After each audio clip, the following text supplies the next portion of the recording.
This is one of the lecture series produced by Dr. Mko Abimbola, a physician associate who intends to use this opportunity to educate people about medical conditions to promote understanding and then prevent complications.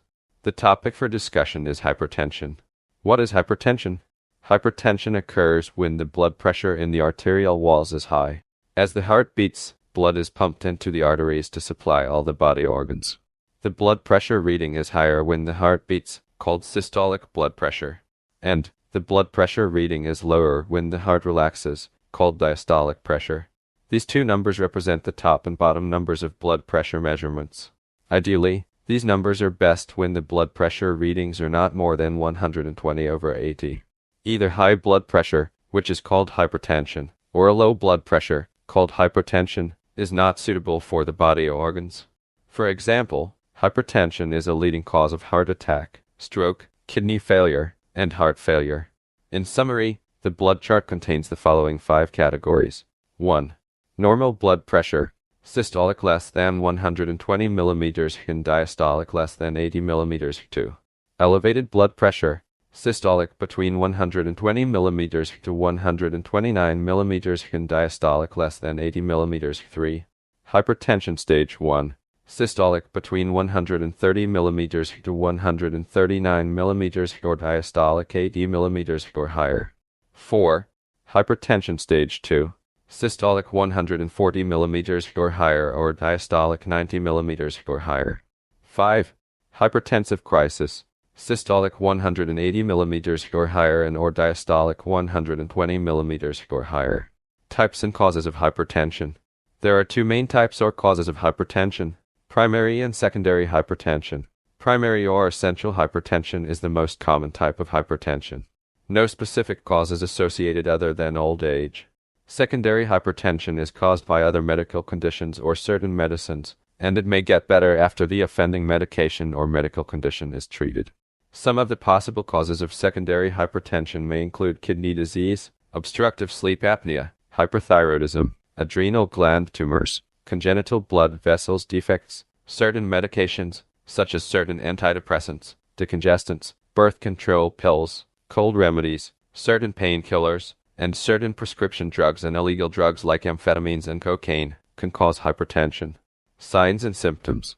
Hypertension is often a silent killer, as you may not have any symptoms until huge complications have occurred. The easiest way to know that you may be hypertensive is by regularly checking your blood pressure readings. It should be emphasized that a hypertensive crisis needs immediate medical attention.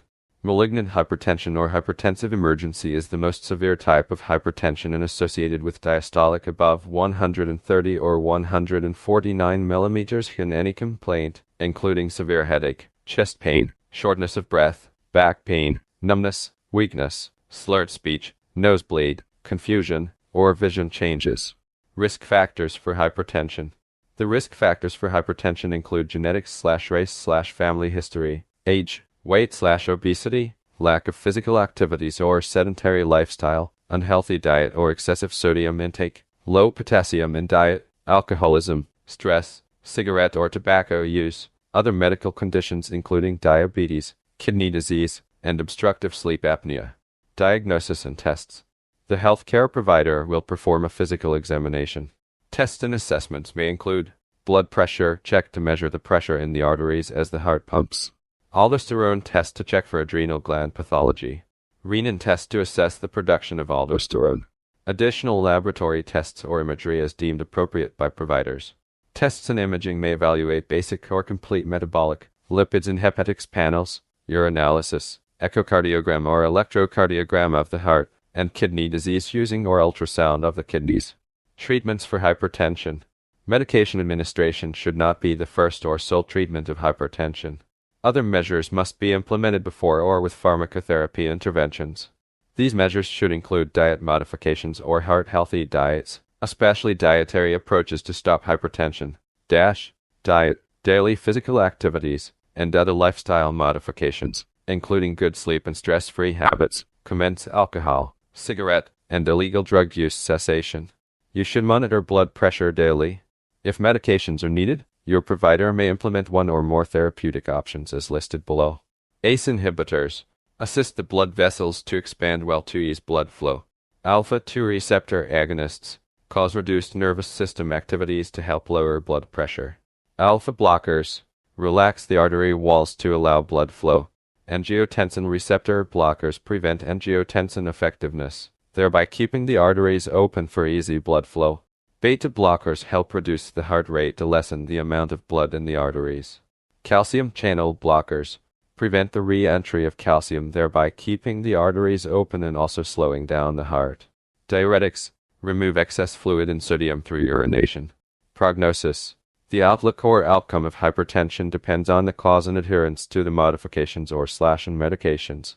In most instances, hypertension is a chronic disease that might linger for the rest of your life, except if it is secondary hypertension with a permanent cure to the offending conditions or agents. Dr. MKO Abimbola holds a doctoral degree in Physician Associate Studies. He is a Harvard Medical School scholar affiliated with Parkland Hospital, Texas, United States. He specializes in internal medicine, surgery, psychiatry, and geriatrics. .mkoabimbola.online for more details. Email: mkoabimbola@yahoo.com.